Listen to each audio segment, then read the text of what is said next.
Ouais, salut, bienvenue dans mon bordel. Alors aujourd'hui, je m'intéresse à mon rail de scie circulaire plongeante Parkside. Et en fait, j'ai besoin de faire des serre-joints pour pouvoir faire une coupe avec précision. Et donc, le but du jeu, c'est de te montrer comment est-ce qu'on peut faire ça. Voilà, pour avoir un serre-joint qui s'adapte au rail. Voilà, comme ça, pas t'appliquer le serré sur ta planche. Et c'est réglé. Comme ça, tu peux faire un travail de précision. Voilà, donc tout simplement, j'ai essayé d'abord avec ces machins-là, là. C'est pareil que j'ai à Parkside toujours. Et en fait, ça, c'est pas pratique parce qu'il y a la partie ici, là, qui empêche de couper comme tu veux. Voilà, c'est pas simple. Les tout petits, c'est le même topo. Donc c'est pareil, il y a la partie creuse là qui t'empêche de faire ce que tu veux. J'ai essayé lui de le limer. Au final, ça appuie jamais bien à plat. Si je le rogne trop, ça me défonce la pièce. Bref, ça, c'est pas pratique à faire. Alors que pour cela, en fait, il y a juste à mesurer, découper et éventuellement ressouder un petit coup derrière. Moi, je vais être obligé de ressouder celui que j'ai fait là. J'ai pas trouvé où était la fixation quand j'ai découpé. On va voir si sur celui-là ça apparaît. Allez, c'est parti. Je te montre comment je fais. Alors, du coup, j'ai mon rail. Je l'ai mesuré. Il est là. La première chose que je fais, c'est que je vais commencer par désépaissir en fait ici. Donc cette partie-là, je m'en fiche. Celle-là, là, elle est un tout petit peu plus épaisse. Là, il y a un petit décroché. On le voit ici. Là, il y a un petit cran. Voilà, il y a un peu plus d'épaisseur. Donc celle-là, je m'en fiche. Je la dégommerai après si elle me gêne. Je crois que sur l'autre, je ne l'ai pas faite. Voilà, donc du coup, j'ai mesuré la profondeur de mon rail. Je te montre quand même au cas où tu le fasses sur un autre rail qu'un Parkside. Et donc du coup, j'ai mesuré la hauteur de mon rail et ça mesure 6 cm et demi. Donc du coup, j'ai réglé mon petit pied à coulisse. Hop. C'est vrai que je fais tout à une main comme un con. Je vais peut-être plutôt basculer sur un appui. Attends, je te reprends. Paf. Voilà, donc on va changer de position. Donc, l'idée, c'est de venir reporter mes 6 mm. Donc, je te rappelle que la rainure fait 6 mm et demi. Donc, tu mets ton truc en position de départ. Tu le mets à 0. Ensuite, tu vas venir régler pour être à 6 mm tout pile. Hop. Comme ça, j'aurai une petite marge sur mon... lorsque je ferai coulisser mon pied à coulisse. Et alors là, la stratégie, tu l'as peut-être déjà vu sur d'autres vidéos YouTube. Si tu l'as pas déjà vu, bah voilà, comme ça tu sauras. C'est en fait de mettre un bord du pied à coulisse. Et puis ici, là, je sais pas d'appoint, tu viens et tu glisses comme ça dessus. Hop. Alors, je vais prendre de l'autre côté parce que là, il y a la frappe, là, enfin le numéro de série, mais on s'en fout complètement. Et donc, de l'autre côté, il n'y a pas. Hop. Tac. Tu viens griffer en fait. Comme tu l'as verrouillé ton pied à coulisse, tu vas pas trop fort, au pire tu passes plusieurs fois. Et en fait ça te fait une petite marque que tu vas pouvoir suivre. Après, je sais pas si on va le voir avec la lumière ici, là. En plus c'est pas net. Voilà, mais là on le voit pas, mais en fait j'ai fait une griffe tout du long. Voilà, et du coup c'est ce que je vais suivre avec ma disqueuse, ma petite meuleuse d'angle. Voilà, comme ça après tu découpes là, tac, tout d'un coup. Et puis tu te retrouves avec une pièce à la bonne épaisseur. Allez, c'est parti pour la découpe.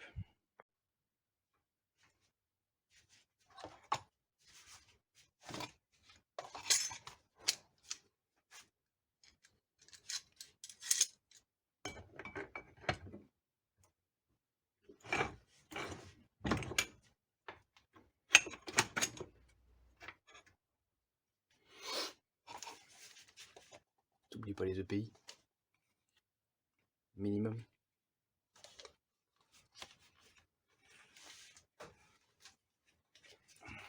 Putain, peut-être qu'on va voir que je suis en tongue. Merde.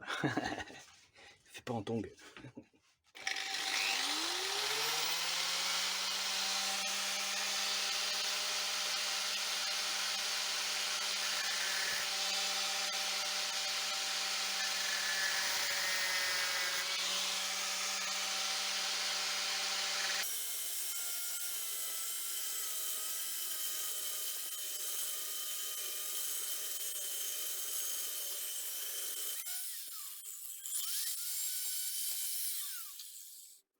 Voilà, donc là, une fois la coupe faite, tu arrives avec ça, qui normalement est censé faire 6 mm si t'es pas trop de traviole quand tu coupes. Donc ouais, si je l'allume pas, ça marche pas de toute façon. Tu te méfies, c'est chaud quand t'as coupé.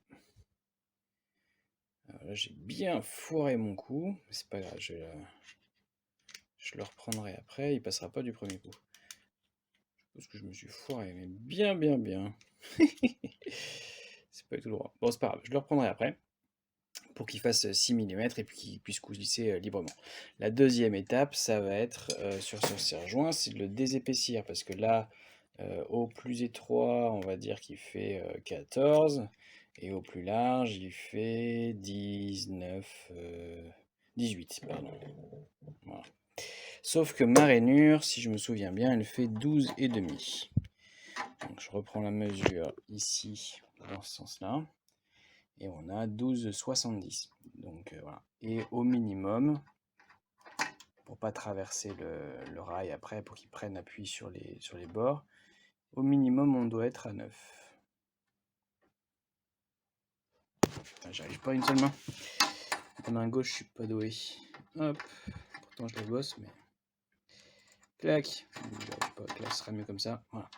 Donc là, je sais pas si tu vois, on est à 9,3. Donc moi je m'autorise du 11 minimum et du 12 maximum. Voilà. Donc là, ce qui est pratique sur ceux des Parkside, c'est que normalement, si tu prends ce point de repère là, si tu prends le serre-joint par le dessus là, tu prends ce point de repère ici là, clac, et là tu es à 12,5. Donc en fait, moi ce que je fais, c'est je trace un tout droit. Tu vois, paf, celui-là il est top. Donc je prends ça comme point de repère, comme base, et après je vais essayer de tirer le plus droit possible, et au pire je le rectifierai après. Alors moi j'ai des disques à lamelles, je sais pas si tu en as, mais sinon tu le fais avec le disque à meler. Hein.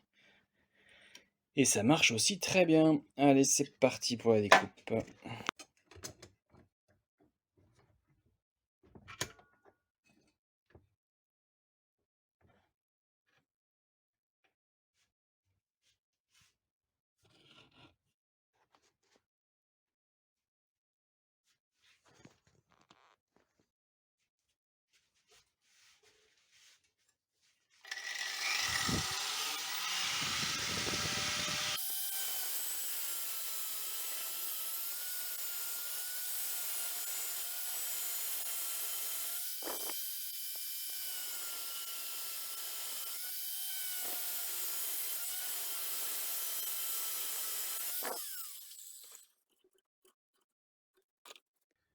C'est encore trop épais. Si tu connais pas le disque à lamelles, ça c'est top pour désépaissir.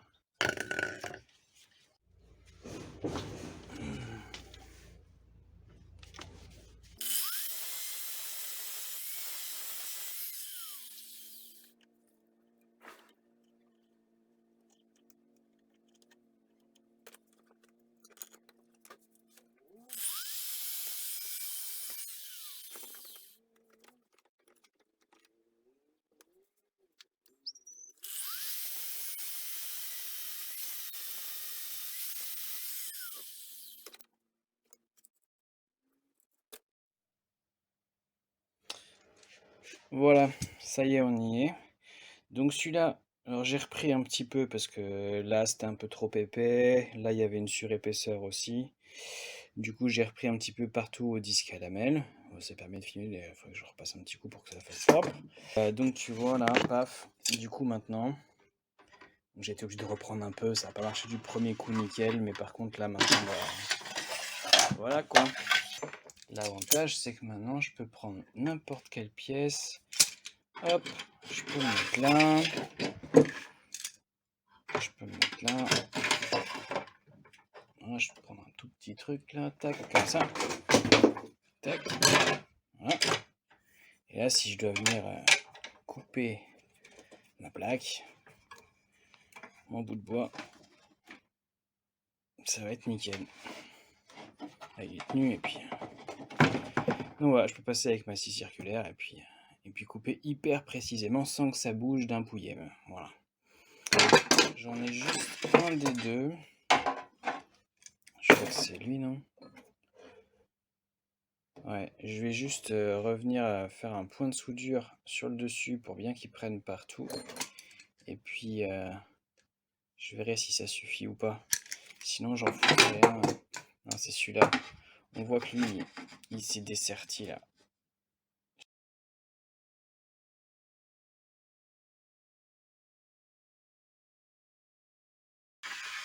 Voilà, concrètement, voilà, là moi j'ai ressoudé, j'ai remis de la matière entre les deux parties, ça passe, voilà, c'est un rail en alu, je vais déformer mon rail avant d'avoir pété ma soudure. Juste, je te montre pour la partie ferraille là. Alors moi j'utilise donc des disques à lamelles, donc ça c'est top pour dégommer une soudure, les trop pleins de matière, enfin la matière que tu as rajoutée qui déborde, ça c'est super, c'est le top.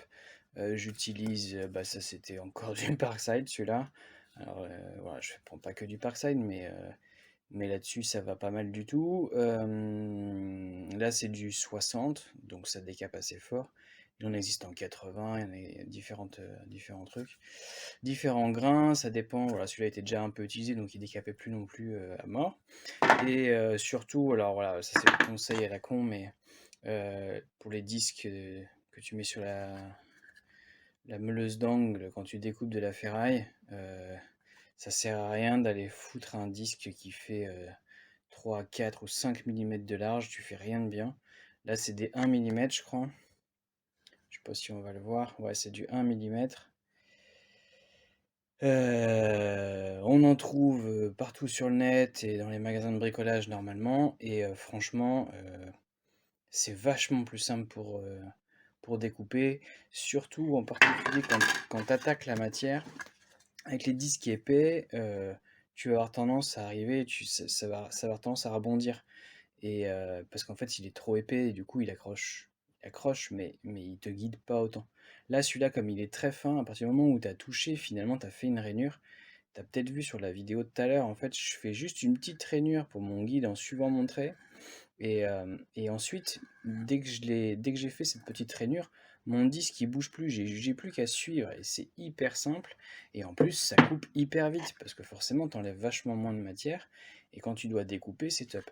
Par contre, tu m'as vu tout à l'heure aussi essayer de désépaissir un petit peu là en faisant comme ça. Il faut faire gaffe parce que par contre, ils sont hyper souples. Tu vois. C'est vraiment très souple. Et si tu appuies dessus comme sur un disque épais là pour essayer de meuler, tu vas te le péter et il va t'exploser dans la gueule. Donc surtout EPI bien sûr. Mais voilà. Donc du coup, pour désépaissir, tu peux l'attaquer comme ça. En fait, ça fait comme si tu rabotais quelque chose avec ton truc. Et en plus, ça accroche très rapidement. Donc il faut juste doser sans appuyer. Et là, tu verras, avec l'angle, en fait, tu désépaissis assez facilement et assez précisément. Franchement, ça, j'en ai toujours en stock. Je m'en passerai plus sur le travail du métal. Voilà. Après, il y a peut-être d'autres gens qui utilisent d'autres choses, hein, mais le 1 mm pour le découpage, c'est top. Voilà. Et ça, pour désépaissir, c'est bien mieux qu'un disque à meuler, t'es vachement plus précis. Voilà. Par contre, faut faire gaffe, faut pas appuyer au départ, parce que ça dépote. Voilà, allez. Bon, bah, je crois que ça va s'arrêter là. Je vais foutre peut-être un petit coup de bombe, histoire de protéger la soudure et les parties que j'ai décapées. Et puis voilà, après on attaquera le projet qui nécessitait cette petite chose. Allez, à bientôt!